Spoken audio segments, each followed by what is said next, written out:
Macukuru ma mathomo ya ngathi ya iguru nimathingatitwo kuhimbiria kothi cia Moko, itemiini ria gukinyaniria na thoko cia mawira.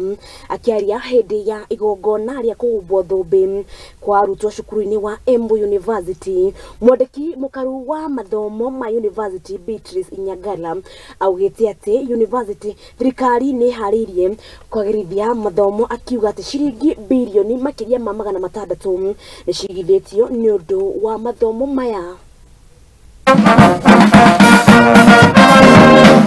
Give power to read and to do. As the Ministry of Education, we firmly believe that knowledge is a public good that requires heavy investment and promotion. That is why the government allocates substantial resources to the education sector to enhance the dissemination of knowledge and growth and development. And this year, the government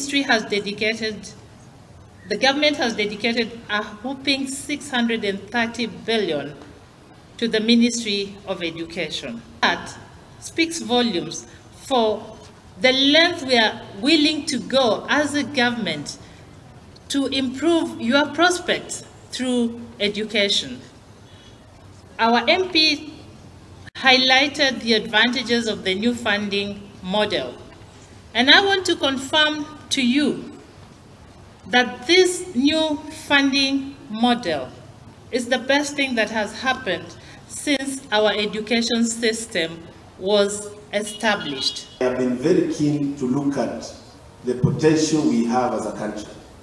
The new funding model, when it gets traction, it will be one of the best ways to ensure our universities are able to remain afloat. Universities funding model. The introduction of the new funding model has come at the right time, and we at the university are truly grateful to the government for unveiling the new model. Universities must play a pivotal role in the betterment of our people, and I commend this university for leading in this respect. Universities must also strengthen their linkages with industry, finding practical solutions for the community and aligning the skills imparted with the demands of the job market.